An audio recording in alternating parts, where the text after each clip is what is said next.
Hey everyone, I have a video today that is super important. Maybe one of the biggest videos I've talked about, and it is about building massive wealth. I'm not talking about getting rich. I'm talking about building massive wealth. Wealth that could last your lifetime, your kids' lifetime, even into your grandkids' lifetime. Now, I have some bad news for you. Unfortunately, to build massive wealth like that, generational wealth, it requires luck. You got to be lucky. It involves timing. But the good news is you are lucky. You are alive and you're born and you're ready in the right time right now. So the key to understanding this is to understand what technology cycles are and how they work. You have to understand how technology cycles are different than investing in any other asset class that's out there. And understanding how they work, that's the key. That's the key to becoming extremely wealthy. Now, it's a really big subject, and so I made a special gift for you, and I'm going to tell you about it at the very end. So make sure you stay tuned to get the link for that, because understanding this, getting this guide is going to be the key to go from rich to becoming wealthy. So stay tuned.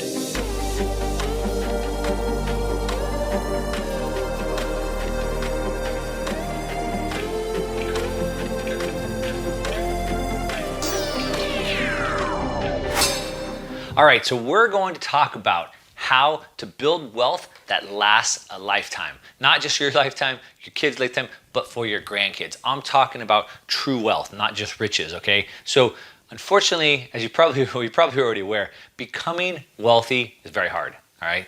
So you can get rich, but to really make it to that lifetime generational wealth, it's very difficult, all right? But you know, even to get rich is hard, right? You have to work hard, you gotta be smart, you gotta get the education, you gotta hustle. And you've probably heard that the rich just get richer, right? So you wanna get there. But the rich tend to hold on to their wealth because they have the education, they have the knowledge, but they also have lots of things that they use, different techniques, elaborate strategies they use to hold on to that wealth. But really, the rich that moved into the wealthy, I'm talking about the Bill Gates and the Jeff Bezos and the Warren Buffetts, right? The real wealthy, they've built companies that are centered around certain technologies that are so big they control the industry. They're basically monopolies. And so for you to be able to start a company today, to grow up and knock them off their pedestal, probably isn't gonna happen. You know, they have these competitive moats. They were lucky enough to be born back then and to build that company in that cycle. And for you right now to knock them off the hill is probably not gonna happen. So in order for you to get wealthy, for me to get wealthy, it requires that I have luck. I have to have luck, I have to have timing. So depending on where you're at, if you are born and you're at the right age at the right time, then luck's on your side. So because a lot of getting rich, building real wealth comes down to your timing and luck. So for example, I talked about, the Bezos, everyone who got rich in, the Microsofts, the Apples, the Amazons, etc. They were all in their 30s and 40s right when the internet technology cycle was taking off. All right, so they were able to benefit from that technology cycle. Now, if you were 5 years old or 10 years old, well then unfortunately you weren't lucky enough. You were at the wrong age at the wrong time. You see how that works? Now, you have these technology cycles, or what I call market cycles, technology cycles. There's also other opportunities. So stocks have those, right? As a matter of fact, they say that your retirement really comes down to being lucky. If you retire when the stock market is up, then you're looking really good. If you retire when the stock market is down, it's really bad. So if you had hit retirement by right around year 2008, 2009, you probably had to go back to work. If you were able to retire earlier than that, you probably did pretty good, or after this market came back, right? So a lot of that just comes down to luck, having the right timing. And because like I said, you can work your whole life, but to really get that generational wealth, you have to have that timing. So, and that's why I said the richest men in the world all came from these opportunities. The names that I mentioned, the Buffetts, the Gates, the Bezos, right? The names that we know, right? So, but also being lucky isn't enough. So there was lots of people alive at that time, right? So you have to be lucky, but you also have to understand what I'm about to share with you. And then you have to take action to seize the opportunity. So I'm gonna tell you exactly how we play this, how you use this to your strategy. Make sure you give me a thumbs up on this video. You know I do this for the thumbs up. I do this for you guys. These are the videos that you guys asked me to do. trying to give you as much free value, as much free education as I possibly can, because this is what I would want to know if I was on the other side of the table. So make sure to give me some thumbs up, share these videos, share the wealth with your friends, share these videos, subscribe if you're not already a subscriber. Now getting right into it. I learned this lesson, and it was a very painful lesson, about a decade ago. In 2008, I learned the hard way that money is like energy, all right? It doesn't disappear, it transfers. What that means is in 2008, I had achieved every goal I had set for myself. I had sold businesses, one of my businesses, to a Fortune 500 company. I had amassed over $20 million in real estate. I was basically retired, and I didn't really have any goals set past then. That was about it. I thought I was super smart. I was on top of the world. Everything was great. The 2008 crash came, and I was wiped out. I lost everything. Not only did I lose everything, I was in the hole millions of dollars. And as bad as that is, as depressing as you can imagine that was, and it was, I had to figure it out. I didn't have the education, I didn't have the knowledge that I needed for that base, right? Just like, 50 Cent, right? He made $100 million off vitamin water and he filed bankruptcy. You have to have the knowledge base, and I didn't have that at the time. And so you're ahead of me because I'm sharing this with you. So what I learned after really digging in and trying to study and learn about this as much as I can is I learned that money is like energy. And this is a super important part. Money is like energy. It doesn't disappear, it transfers. So what that means is when I lost all my money, someone else received all my money, right? It transfers, wealth transfers. And so at that point in my life, I decided about a decade ago, that's it. I'm going to study this thing. I'm going to learn everything I can, because I am never going to give up my wealth again. I want to position myself on the receiving end of the wealth, right? Who would rather be on the receiving end, right? Of course you would. So I don't want to give up my wealth. I want to be positioned to receive the wealth of others who don't know what's going on. And so that's what I'm going to teach you today. So you have to understand money is like energy, and we want to look for these times when it transfers, these massive wealth transfers, to get wealthy. Now, because, like I said, it really comes down to luck. Not just getting rich, but getting truly wealthy. It comes down to luck because we need this wealth transfer. We need this cycle. And so it only happens during certain times. We're not always in a transferring cycle. Now, sure, in the casino or in the stock market, money is always going from one person to the next. But I'm talking about a massive shift. So it happens during certain times, and when these wealth transfers change hands. And they do happen in like serious recessions. So like imagine like in the Great Depression in 1929, the market crash. If you would have had all your money safe and you would have been able to come in the early 30s and start buying up super cheap, you would have made massive wealth. So that was an opportunity. Or even in the 2008 crash, if you would have came in 2009, 10 with a bunch of money, you would have done pretty good. But to really get the massive wealth, you need these technology cycles, right? That's where the Gates, the Buffetts, the Bezos come into play, is playing this technology cycle. And that's when it creates new families with wealth. All right, so I'm going to explain what that means, new families with wealth. So before I get into that though, so I'll come back to that. Before I get into that, like I said, I spent a long time, years of my life studying this. And I'm going to make it very simple for you. Basically, over the last 200 years, there's only been about 5 technology cycles. And each one of these has presented an opportunity for a new set of people, a new group of people, to become extremely wealthy.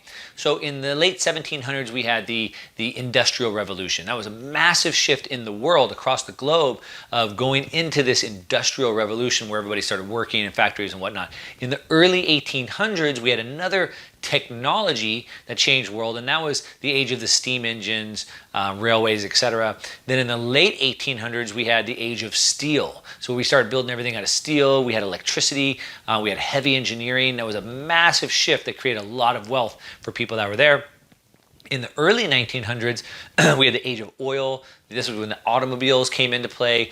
We had, the first assembly lines, mass production. And then in the 70s, we had the age of information, telecommunications. And then really in the 90s, we had like the internet technology, which is really just kind of building on this age of information.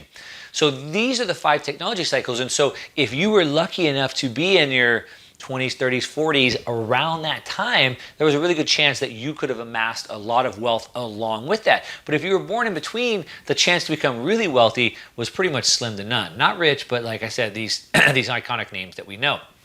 So all the richest men, as I pointed out, all the richest men in the world that we know about, right? All the names that we know, all the names that we've studied, the family names that we know, they've all made their money by spotting the next big thing. They were born in the technology cycle, but they spotted it, and then that's just not enough, right? Not just seeing it, not spotting it, but actually seizing the opportunity. So they saw it and they seized the opportunity, and that's how they became extremely wealthy. Now I'm going to give you 3 of them. So one of the earlier ones back in the 1800s in the railways, we had Cornelius Vanderbilt, and a lot of you might have heard of that name, Vanderbilt, and that's because they were so wealthy back then that their name has kind of continued on. So Cornelius Vanderbilt, he built railroads, railways all the way across the United States. Again, that was a new technology. Before that, it was just horses. People walked horses, and these railroads with these steam engines, it was a new technology that allowed people to transport stuff and other people really easily across the country and so forth. So that was a new technology cycle. He jumped in, he created these railways, railroads, etc., and he made a lot of money. He made over $160 million, which doesn't sound a lot of money today with billionaires out there. However, this was back in the 1800s. So $200 million was a lot of money. Now, the next technology cycle that we looked at was the 1900s, and that was the automobile explosion. And notice, it wasn't the Vanderbilts that brought their wealth into the automobile age. It was a new group of people. So Henry Ford, he introduced the Model T, and what was revolutionary about the Model T, it wasn't the first car, there was other cars at the time, but it was right around that explosion of this car technology. But what was revolutionary about what he did is he created kind of like the first assembly line, like this mass production, which lowered the cost and helped scale it out. So he created massive value by allowing people with less income to buy cars, created massive value, and he amassed almost $200 million for himself back in the early 1900s. Now, like I said, it wasn't the Vanderbilts in the automobile age. It was a different group of people. And it wasn't just him. Obviously, lots of other people in that automobile group made a lot of money. Now, a more recent one we'll look at is the internet technology cycle. And we have Amazon, the founder of Amazon, Jeff Bezos. Now, he is rumored to be worth over $80 billion. Now, it makes Vanderbilt look like chump change with $160 million. Bezos is worth $80 billion. Now, that's because he took advantage of the internet technology cycle, which created even more value. So we get paid in life for the value that we provide. So although railways brought some value, cars brought more value, so there was more money there, but the internet technology has created even more value. The car can get you from A to B, but the technology of the internet is allowing us to do business and commerce all across the world remotely, just like you're watching me right now. That makes sense? So because the internet technology produced more value, Bezos and all the other participants in that internet technology cycle were able to amass more wealth. Does that make sense? Give me some thumbs up if you're liking this. I need your thumbs up, and subscribe if you don't. All right, so that's how there's 3 different people that we looked at, and you notice it was not the same families, it was a different family each and every time. So we have a new technology cycle on our hands today. You are lucky because you're sitting here right now listening to this video.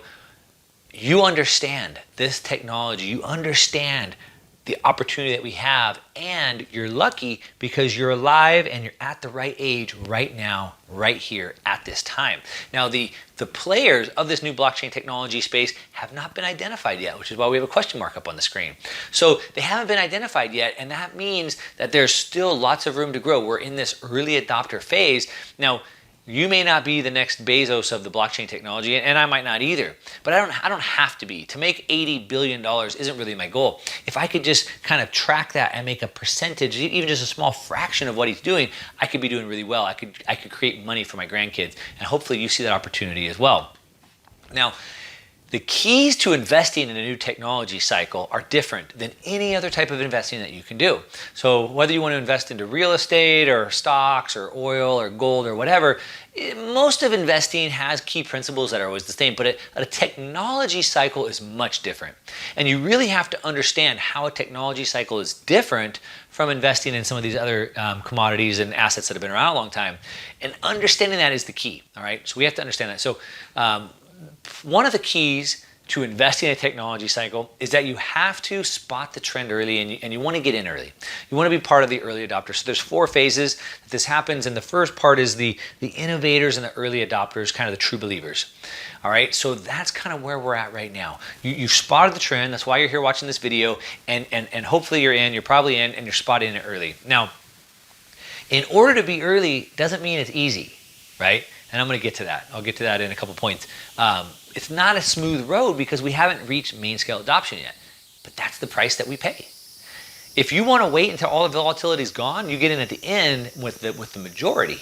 However, most of the gains are gone there. So we're getting in early, but it's the price that we pay. The volatility is the price that we pay. So we spotted the trend early, we're getting in, that's why we're here. Then we want to identify the trends within the trends. So as the trend develops, there's going to be different sectors that we're going to want to invest in. So for example, in the internet space, there was different trends, right? So in 1995 was kind of the first IPO. We had Netscape, and that introduced like a browser. That was the first time that regular people like me and you could actually use the internet, because now we had a browser, we could actually go to websites. And so in the beginning, that's where you wanted to put the money, into browsers and then search engines. And then into the late 90s, we had, like I said, like Amazon went public in 97. Google was interested in 97. So in 97, it might have been more towards platforms, right? And then, into the mid 90s, in the early 2000s, late 2000s, then it was like individual websites and applications of the internet. So, right. So as that trend developed, the investing changed as well. So you have to identify the trends within the trends, and then you got to forecast future winners, right? So this is not the easiest part, but you have to identify who the winners are. Now, obviously, hindsight's always crystal clear. So when I look back and I go, oh yeah, Amazon, Google, Facebook, if I could just go back and invest in them. But at that time, it wasn't that easy. In 1997, it wasn't really easy to believe that Amazon was going to be that future leader. So here's how we do it. One, it comes down to understanding the trend and the trends within the trends. That's the big piece.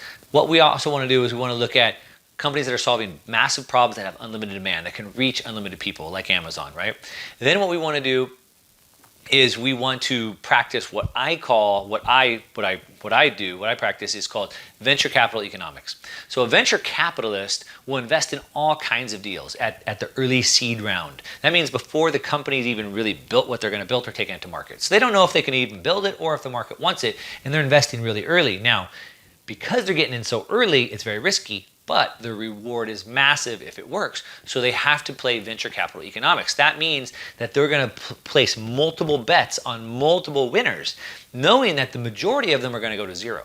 But the one or two that make it big are going to more than make up for any of the losses they had many times over. And so we can do the same thing because cryptocurrencies are so asymmetric. Massive upside with little bits of downside. We can get in on multiple ones. We don't have to choose the exact single winner. We can pick 4 or 5 or 8 that we think will be winners, and if even one of those hits, we'll do that. So we're going to forecast the future winners. We're going to do our due diligence. We're going to do our own research. We're going to do our fundamental research. I have another guide on that. You can find it in my old videos. But forecast future winners, venture capital economics, put money on multiple horses in the race. Now, the next key to investing in technology cycles is you have to go for the ride. So at some point, you got to jump in, right? You got to place your bet. You got to buy the position. You got to put your money down. Going for the ride, you have to take action like anything in life. And then the final, maybe the easiest step, but actually the hardest step at the same time, is staying in long enough. Now, what does that mean? So if I'm investing into a new technology cycle, I need to first believe that that technology cycle is going to be revolutionary. It's going to reach adoption. And if that's the case, then I have to stay in that investment long enough to see my thesis, my investing thesis, come true. So an example of this is Amazon. Amazon went public in 97 for $1. By 2000, 3 years later, it was up to $80. Incredible. I could have turned $1 into 80. That's amazing. Well, in 2000, the internet wasn't really used. E-commerce wasn't really a thing. Amazon wasn't really doing any business in 2000. That means it wasn't time for me to get out yet. If I bought in because I believed this e-commerce thing, the internet and e-commerce was going to be a big thing and Amazon would be a massive player, then I need to stay in long enough. So getting out in 2000 wouldn't have been good enough at $80. 2001, 2002 comes and it goes from $80 down to $5. Now I'm devastated. Why didn't I sell for $80? I should have sold for $80. Now it's $5. It's never going to come back. What was I thinking? 2002 comes. 2003 comes. It's not going back up. Well, and maybe you start to doubt yourself. Is this internet thing ever going to work? I mean, it's 2000, it's 2001. The internet's too slow. It won't scale. The internet is so slow, I can't even download a web page. How am I ever going to do online shopping? Like, it's not going to work, right? All the things they're saying about blockchain today. It's too slow, it won't scale. Well, they said the same things about the internet. It was too slow, it won't scale. The internet wasn't really even usable until about 2003, which is when we went from dial-up. If you guys are old enough to remember that, we had dial-up, which was really slow over phone lines, and then we got actually broadband, which increased our speeds and made the internet usable. By 2005, 2006, we really started to see that e-commerce starting to take off, and it really started to grow, and the price of Amazon started coming back up as we started seeing the adoption. And just recently, one share of Amazon was $2,000. $2,000. So you could have, even though you could have cashed out at 80, hopefully you didn't sell out at 5, you could have held and got out for $2,000. Now, how do we do that? Again, it's very difficult.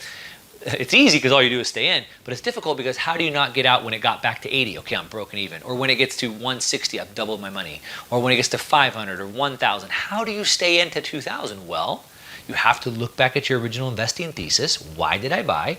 Do I believe this is still going to come true? If so, I stay in the position. If not, then I have to get out. All right, so that's it. I know it's a lot deeper than that. That's a simple explanation. So I can't give it all to you in this video. Unfortunately, I could be here for days talking about all this because there's so much information. So what I did is to give you the rest of the information, I put it together in a guide so you can kind of look at this and go at your own pace. What I did, and you can download it. Check out the link below.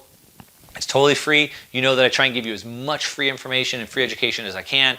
So go ahead and download that link below. It's free. And basically what I did is I broke down the 4 phases of a technological cycle.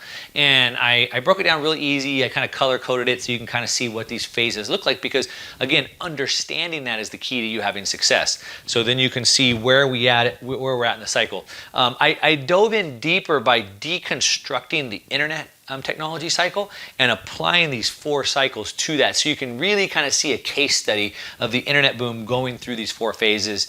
Then we're going to look at why cryptocurrency is the largest wealth transfer in our lifetime. I have some charts that I'm going to show you, like some recent technologies and their adoption rates. So we'll look at like the telephone, like how long the adoption rate is on the telephone, the color TV, the VCR, mobile phones, etc. Just so you can start to understand what these adoption rates are. And then I'm going to give you 2 reasons why this wealth transfer is going to be larger than any other wealth transfer we've ever seen in history. So again, that's all for free. Just go ahead and download it below. Using this information is going to give you an unfair advantage over to anyone else who's not paying attention, and most people aren't, right? So what I like to say is that history doesn't always repeat, but it rhymes and it echoes. So use this information. You're going to have an unfair advantage, and then share it with your friends and family, right? Share these videos. So hopefully you do that. So please download that below. And that's it. Now this is part 1 of a 4-part series. You know I like to go pretty deep. This is kind of the first part showing how wealth transfers create massive wealth. I want to go into the next 3 segments after this, so make sure you're staying tuned. As always, leave me comments below. I love to have discussions with you guys. Nobody's an expert in this space. We're all learning through discussion, so ask your questions. I love to respond to your questions. Make sure you give me thumbs up on these. That's what keeps me going on this. Other than that, I am out of here. To your success, I'm out.